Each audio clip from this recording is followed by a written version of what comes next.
Welcome to the news on NTA International. I am Comfort Ahmodu, and the sign language interpreter is Hannah Olainka. The headlines. Landslide kills at least 23 in Cameroon. Liberians set to vote in presidential and parliamentary elections. First Lady tax women on reshaping Nigeria.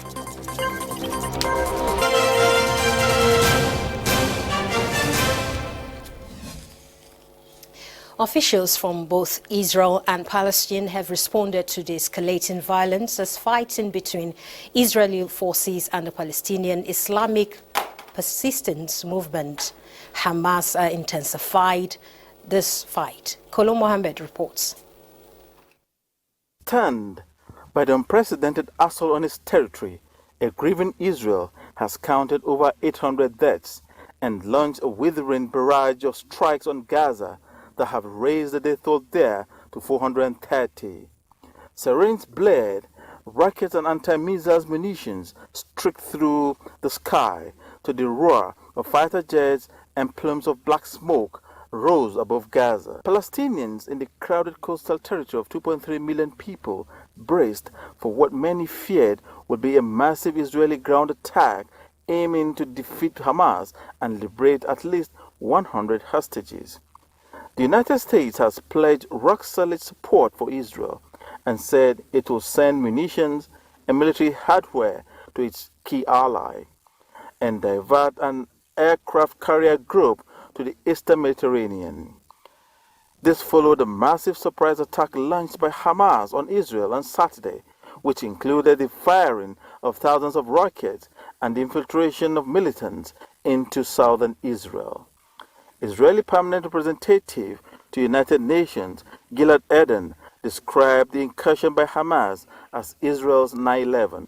What we are witnessing are war crimes, blatant barbaric war crimes, slaughtering civilians, abusing hostages, taking babies from their mothers. There are no words to describe such savagery.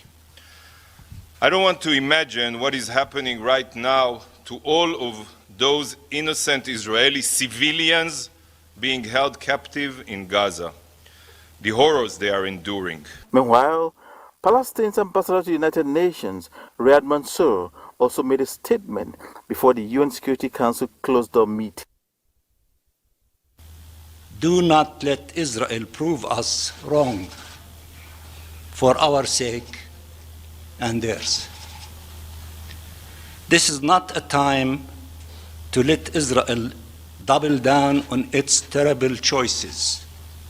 This is a time to tell Israel it needs to change course. The Palestinian-Israeli conflict has shown no sign of abating in recent years. Kolo Mohammed, NTA News. Landslides are common occurrences in Cameroon, especially in the rainy season in areas around the capital Yaoundé, where buildings are erected precariously on hilly grounds. And the latest incident happened early hours of Monday, killing about 23 people. Firefighters in Cameroon are said to still be searching for victims. More on this with Kolo Mohammed. A landslide caused by heavy rainfall has killed at least 23 people in Cameroonian's capital Yaoundé, firefighters said on Monday as they searched for more victims. Landslides are frequent during the rainy season in Yaoundé, where houses are sometimes built precariously on the city's many hills. The latest incident occurred on Sunday evening in the district of Mbankolo, northwest of Yaoundé, which is home to nearly 3 million people. Rising volume of water caused the levee holding back an artificial lake sitting on higher ground to rupture, uncontrollably releasing all the water it held back onto the land, resulting in heavy slides. The slides cut open the land holding in place structures, livestock, business premises, infrastructure, and other means of livelihood, allowing the fast-running water to sweep away everything in its path, causing colossal damage. Yesterday, 15 people who had died were pulled out, and this morning, 8 more were found. Distressed relatives watched as bodies of some of the victims covered in shade were driven away by firefight. Kolo Muhammad, NTA News. Tanzanian President Samia Suluhu is in India to hold bilateral dialogue with Prime Minister Narendra Modi, and the two sides are expected to ink several agreements covering different areas of cooperation. The Tanzanian president was accorded a ceremonial welcome at the forecourt of Rashtrapati Bhawan, and the visiting dignitary will meet with their Indian counterpart, Draupadi Murmu, later in the evening. The President Suluhu also paid homage to Mahatma Gandhi and laid a wreath of Delhi's Rajghat. And the visit is expected to further invigorate and strengthen historic and friendly relations between India and Tanzania.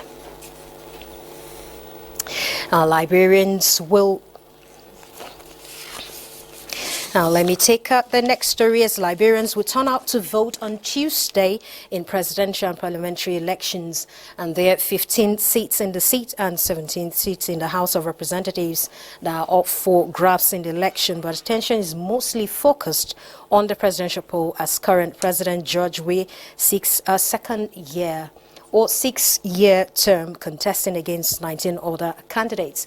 More on this with Kolo Mohammed. The two main challengers in the presidential race are former Vice President Joseph Nyumo and businessman Alexander Cummins. Both men were previously in a four-party opposition alliance, the coalition of political parties. However, despite initial success, the coalition has since broken up after reported disagreements over who gets the presidential ticket in this election cycle. Also in the race is Liberian People's Party Tiawan Kongle, a renowned human rights lawyer and professor of law who served as the country's Solicitor General during the Ellen Johnson Sirleaf administration. Only 2 of the 20 contenders in Tuesday's presidential vote are women, one of whom is Sarah Nyate, a former deputy special representative in the United Nations mission in South Sudan. Judge Weah, who is running for a second term, has boasted that he will secure outright victory in the first round of elections. He has been in office since 2017. Weah, 57, has said his performance will be enough to secure re-election. He counts as achievement a free tuition scheme for undergraduates of public universities that was instituted in 2018. Weah's government also pays the West African Senior School Certificate Examination for the 9th and 12th grades in public schools. Furthermore, the government has increased electricity access and reduced cost from 38 cents per kilowatt to an average of 15 cents per kilowatt. The administration has also embarked on several road construction projects around the country. Kolo Muhammad, NTA News. And taking advantage of Nigerian soft power diplomacy on the African continent and beyond has been identified as a major foreign policy thrust of the present administration. The Minister of Foreign Affairs, Yusuf Tugar, harped on this while inaugurating a 9-member committee that seeks to review and expand the mandate of the Directorate of Technical and Aid Corps. Abdusalam Jibril reports. The world has changed. So the priorities have also changed. And that's why it's very important for us to reposition the Technical Aid Corps. Indeed, after 35 years of its existence, the Directorate of Technical Aid Corps, DTAC, is seeking to renew and improve on its mandate in light of current realities. Consequently, in the next 5 days, this 9-member technical committee that comprises diplomats, academics, and administrators, among others, is expected to come up with policies that will reposition the agency. It's good to start with this review to see how the laws can be reviewed and improved upon. There is a preponderance of evidence and opinions that the scheme ought to be reviewed in order to encompass the nuances and realities that a dynamic world has traversed since 1987. It is only when our reputation abroad is respected that even we can begin to play a rightful role as the so-called giant of Africa. The policies raised are expected to be in line with the current administration's foreign policy approach that is guided by the 4 Ds, this being development, democracy, demography, and diaspora, all geared towards bringing modern solutions to address complex challenges. In Abuja, Abdul Salam Jubril, NTA News. And in other news, NNPC Limited has maintained that Nigerian's government is not paying subsidy on petroleum products as been speculated in public. The group chief executive officer of the company, Mele Kyari, debunked the rumor over the purported return of subsidy payment after the earlier stoppage while speaking to State House Press Corps in Abuja.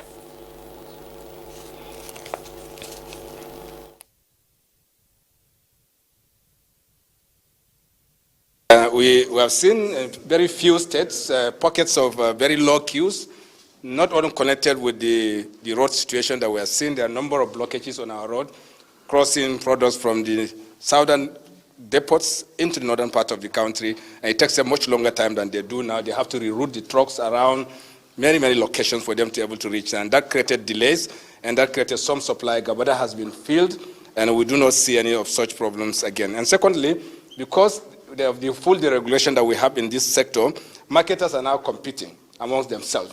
So one, you must have noticed some fuel stations will reduce price by 2 naira and 3 naira, so customers will naturally run to the places where you have that reduction in prices. And that creates panic, because for those who don't know why they are doing it, they will think that there's something wrong happening, or there's an ominous sign of scarcity and people start queuing up in the fuel. Otherwise, there is no challenge. Supply is robust. We have over 1.4 billion liters of product in our hands, both marine and land. And also that there are no issues around delivery of those products into the land. So there is no fear, nothing to bother about. But we're also happy that the market forces are now playing out and marketers are competing. And of course, there are a few issues we're engaging them to resolve alongside other agencies of government. And there are critical issues around access to foreign exchange. And we, as you all know, government is doing so much to ensure supply of FX into the market. We know that these FX markets will stabilize. Current A&E window is around 770. And we know that those inputs that's already happening, the inputs of government today will crystallize, and also they will come to an equilibrium position in the FX market. And this is the dream of this country, so that we'll have a stable FX market, stable product market, where the product prices of product would also speak to prices of other commodities. And this is already manifesting, and we think this is the economic revolution that this country needs. President Bola Tinubu has approved the appointment of the following men and women to serve in the office of the president under the Media and Publicity Directorate to full respect for the tenets of Nigerian's federal character principle and the supremacy of merit. In a statement signed by Special Advisor to the President and Publicity Ajuri Ngilali, indicates that the appointees are Fela Durotoye, Senior Special Assistant to the President. National Values and Social Justice, Frederick Nwabufo will serve as Senior Special Assistant to the President on Public Engagement, while Linda Nwabuwa Akigbe will serve as Senior Special Assistant to the President on Strategic Communications.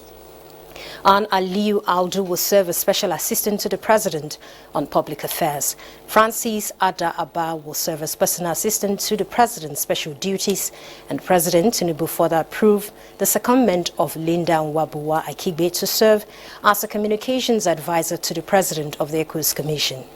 The President asks all new appointees who are serving in the Media and Publicity Directorate to uphold the highest standards of decorum and decency in their engagements with all members of the public as they advance the President's determined bid to renew the hope of Nigerians in a restructured economy and unified society that caters sufficiently to the needs of all, regardless of differences. Oftentimes, women are the receiving end of the ills that plague the society. And to change that narrative and build a safer society, Nigerian's First Lady Oluremi Tinubu says they must forge needed solidarity and build capacity that will see them take on more roles in nation building. She was speaking when she granted audience to Minister of State for Police Affairs, Imam Suleiman Ibrahim, who led the delegation of senior female police officers to her office. State House correspondent Adeni Taiwo reports. For the First Lady, Oluremi Tinubu, the new week is starting off on a note of what she described as law and order, having in her office a delegation of senior female police officers led by the Minister of State for Police Affairs, Iman Sulaiman Ibrahim. Appointed by President Bola Tinubu, the minister is the first woman to hold that position. Although women constitute a meager 9% of the Nigeria police workforce, the First Lady, while looking forward to more, expresses joy that women are in the security space actively involved in policing the country.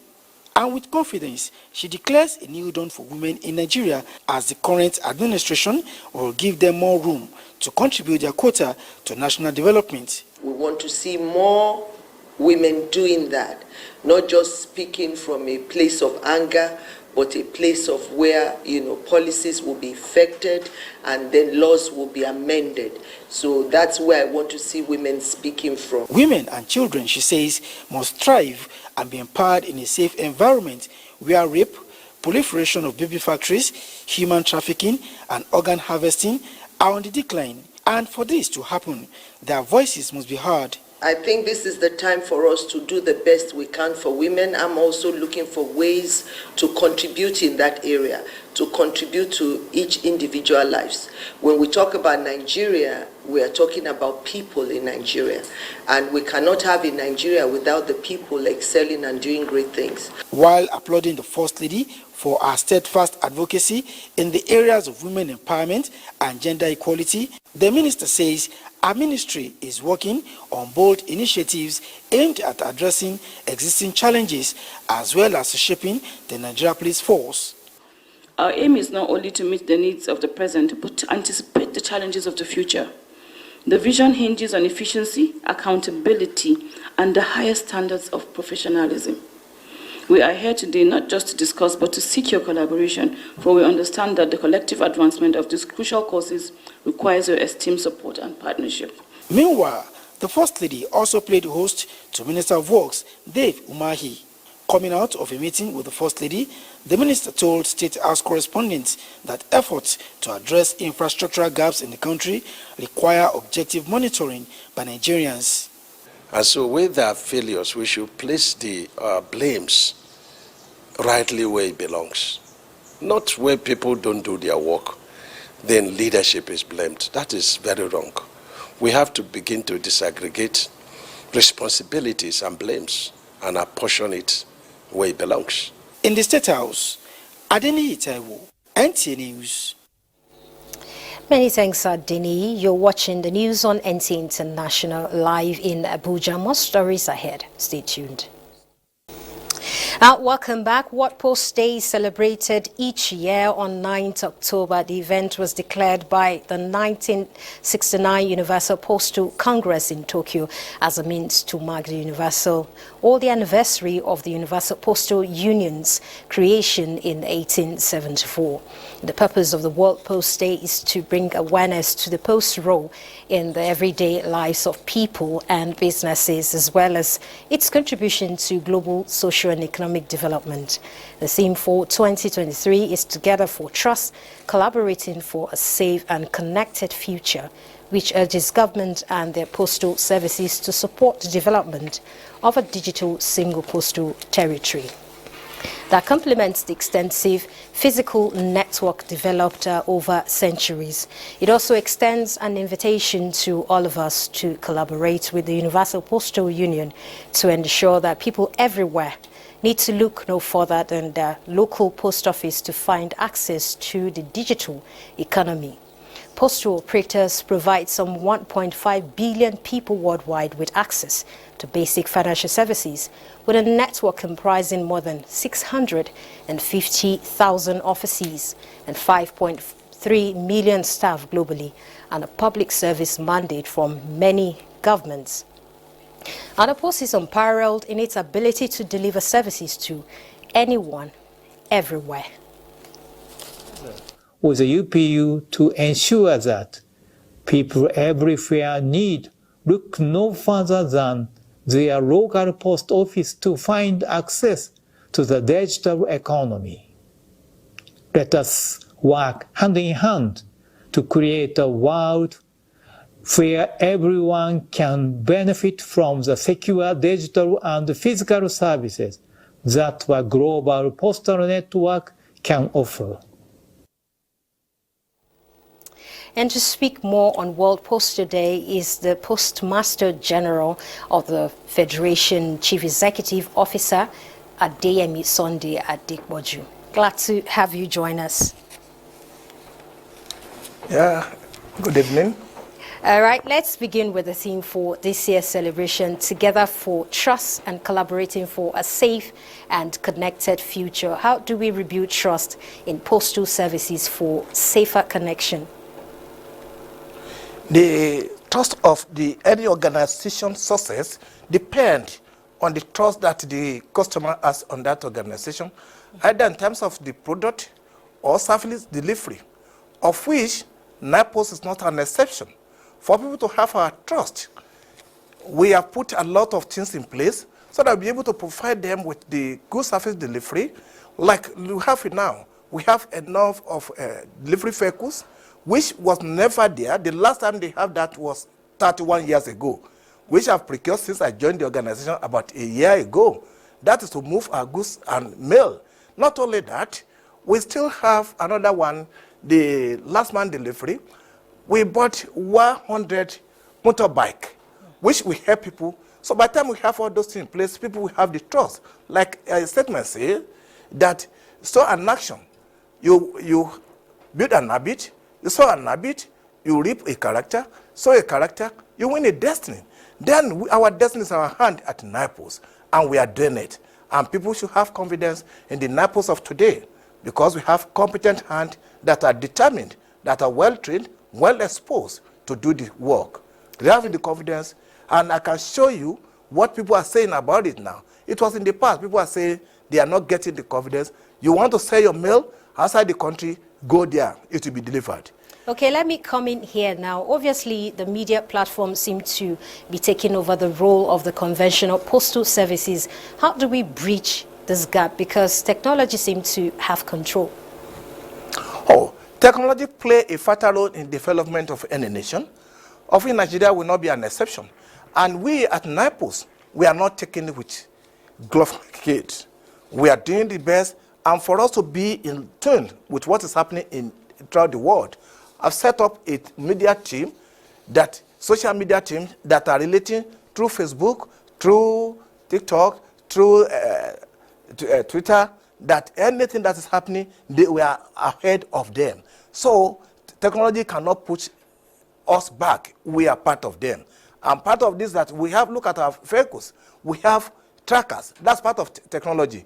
You give us a mail now. You can track your mail right from the time you put it there to the point of delivery. That's part of technology we are using. And not only that, we have people that I've told you that are learned. They have competence. They have the competency. Is they have the qualification. They are prepared. So technology, as far as we are concerned, we are part of it. And to add more to it, you could see that the minister, the present minister of Communication, Innovation, and Digital Economy is an IT person who wanting to move the way it's supposed to be. So NTAi will not be caught whipping. We are there for it.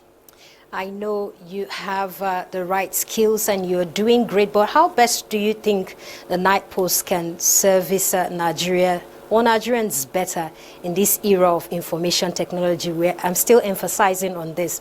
How better can you work together to see that you still carry out your work? We are supposed to serve Nigerians better than before. In terms of service delivery, part of those things we are doing, you have your postcode and addressing verification system. That's part of it that we are providing for Nigeria. By the time you have that one, Nigeria will be able to have information that will prevent crime or give you adequate information about the individual, which has not been in place for so many years.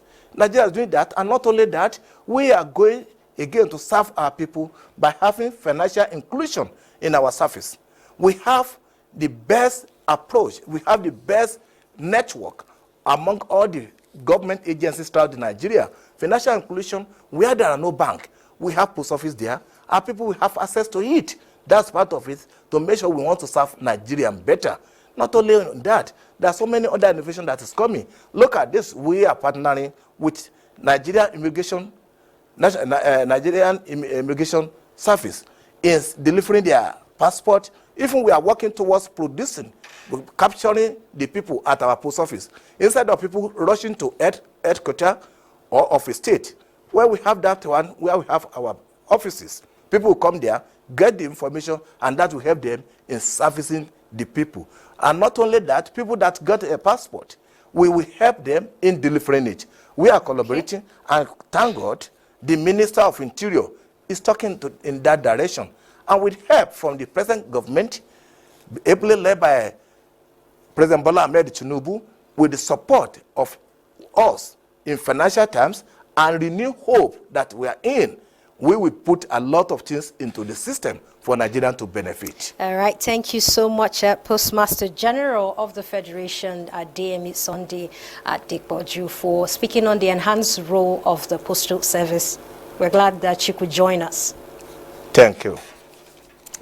All right, the African Union and other regional economic groups must now take stock on how the continent has fared in ever-evolving global service. Kelvin Henry reports that this was the dominant theme at the 2023 seminar for the Executive Intelligence Management Course 16 of the National Institute for Security Studies. Pockets of crisis, slow economic growth and exploding population are some of the obstacles standing between Africa and reaping the full benefits of globalization, either on the economic or social fronts. And the speakers here said, identify these impediments and applying appropriate technology in solving them will determine the future of the continent in overcoming the crisis and insecurity, as well as fostering trade among the nations. That as we continue to live in a globalized, complex world, that Nigeria and most African countries must actually have an elite group of officers who understand how to do network analysis with technology. If it's not there at the minute, I don't know if it's there or not. But we must have an elite group of people who can do network analysis, because as our continent and our world becomes a lot more complicated, everything is based on network analysis. The panel, moderated by Professor Sadiq Abba of the University of Abuja, shared insights on some of the critical issues of insecurity and crisis management with specific technological applications. In Abuja, Kelvin Ewonwaye, NTA News. And up next is prospects of Tuesday's weather for Nigeria and some world cities.